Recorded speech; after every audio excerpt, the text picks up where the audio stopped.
Panteísmo.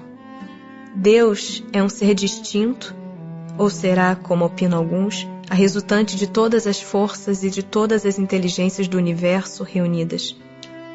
Se fosse assim, Deus não existiria, porquanto seria efeito e não causa. Ele não pode ser ao mesmo tempo uma e outra coisa. Deus existe. Disso não podeis duvidar, e é o essencial. Crede-me, não vades além. Não vos percais num labirinto de onde não lograrias sair. Isso não vos tornaria melhores, antes um pouco mais orgulhosos, pois que acreditarias saber, quando na realidade nada saberias. Deixai por consequência de lado todos esses sistemas, tendes bastantes coisas que vos tocam mais de perto, a começar por vós mesmos. Estudai as vossas próprias imperfeições, a fim de vos libertardes delas, o que será mais útil do que pretenderdes penetrar no que é impenetrável. Que se deve pensar da opinião segundo a qual todos os corpos da natureza, todos os seres, todos os globos do universo seriam partes da divindade e constituiriam em conjunto a própria divindade, ou por outra, que se deve pensar da doutrina panteísta? Não podendo fazer-se Deus, o homem quer ao menos ser uma parte de Deus. Pretendem os que professam esta doutrina achar nela demonstração de alguns dos atributos de Deus. Sendo infinitos os mundos, Deus é por isso mesmo infinito. Não havendo o vazio ou nada em parte alguma, Deus está em toda parte. Estando Deus em toda parte, pois que tudo é parte integrante de Deus, Ele dá a todos os fenômenos da natureza uma razão de ser inteligente. O que se pode opor a este raciocínio? A razão. Refleti maduramente, e não vos será difícil reconhecer-lhe o absurdo.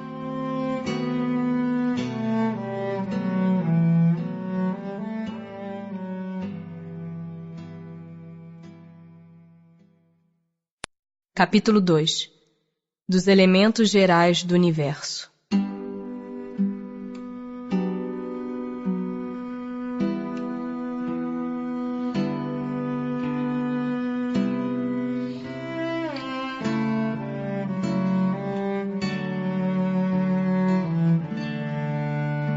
Conhecimento do princípio das coisas. É dado ao homem conhecer o princípio das coisas? Não. Deus não permite que ao homem tudo seja revelado neste mundo. Penetrará o homem um dia o mistério das coisas que lhe estão ocultas? O véu se levanta a seus olhos à medida que ele se depura. Mas para compreender certas coisas, são-lhe precisas faculdades que ainda não possui. Não pode o homem, pelas investigações científicas, penetrar alguns dos segredos da natureza? A ciência lhe foi dada para o seu adiantamento em todas as coisas. Ele, porém, não pode ultrapassar os limites que Deus estabeleceu. Dado é ao homem receber, sem ser por meio das investigações da ciência, comunicações de ordem mais elevada acerca do que lhe escapa ao testemunho dos sentidos? Sim. Se o julgar conveniente, Deus pode revelar o que à ciência não é dado apreender. Espírito e matéria. A matéria existe desde toda a eternidade, como Deus, ou foi criada por Ele em dado momento? Só Deus o sabe. Há uma coisa, todavia, que a razão vos deve indicar.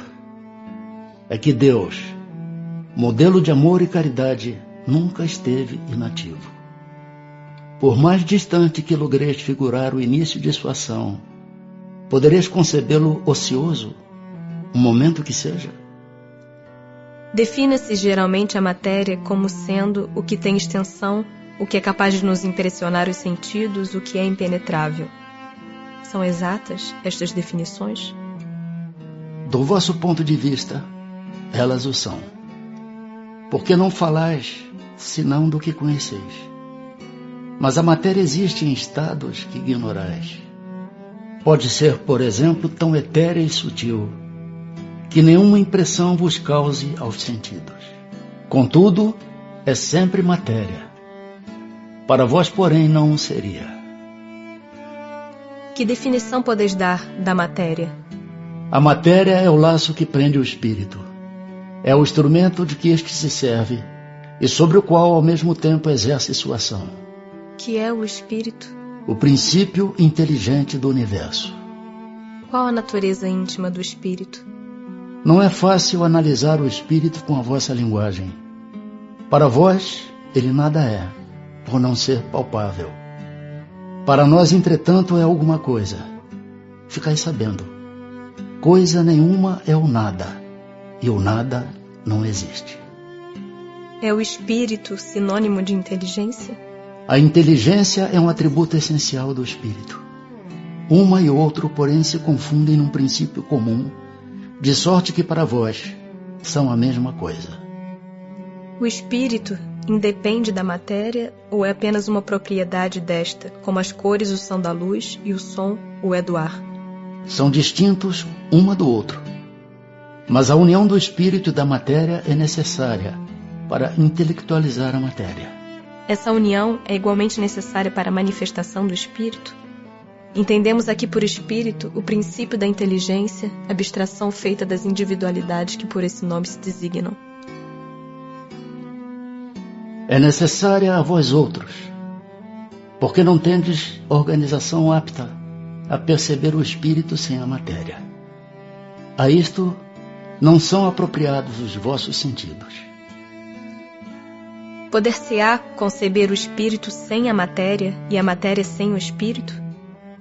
Pode-se. É fora de dúvida pelo pensamento. Há então dois elementos gerais do universo, a matéria e o espírito? Sim, e acima de tudo Deus, o Criador, o Pai de todas as coisas. Deus, espírito e matéria, constitui o princípio de tudo o que existe, a Trindade universal. Mas ao elemento material se tem que juntar o fluido universal, que desempenha o papel de intermediário entre o espírito e a matéria propriamente dita, por demais grosseira para que o espírito possa exercer ação sobre ela. Embora de certo ponto de vista seja lícito classificá-lo com elemento material, ele se distingue deste por propriedades especiais. Se o fluido universal fosse positivamente matéria, razão não haveria para que também o espírito não o fosse. Está colocado entre o espírito e a matéria. É fluido, como a matéria é matéria, e susceptível pelas suas inumeráveis combinações com esta e sob a ação do espírito, de produzir a infinita variedade das coisas, de que apenas conheceis uma parte mínima. Esse fluido universal, ou primitivo ou elementar, sendo o agente de que o espírito se utiliza, é o princípio sem o qual a matéria estaria em perpétuo estado de divisão e nunca adquiriria as qualidades que a gravidade lhe dá. Esse fluido será o que designamos pelo nome de eletricidade? Dissemos que ele é susceptível de inúmeras combinações. O que chamais fluido elétrico, fluido magnético, são modificações do fluido universal, que não é, propriamente falando, senão matéria mais perfeita, mais sutil e que se pode considerar independente. Pois que o espírito é, em si, alguma coisa, não seria mais exato e menos sujeito à confusão dar aos dois elementos gerais as designações de matéria inerte e matéria inteligente? As palavras pouco nos importam. Compete-vos a vós formular a vossa linguagem de maneira a vos entenderdes. As vossas controvérsias provêm quase sempre de não vos entenderdes acerca dos termos que empregais, por ser incompleta a vossa linguagem para exprimir o que não vos fere os sentidos.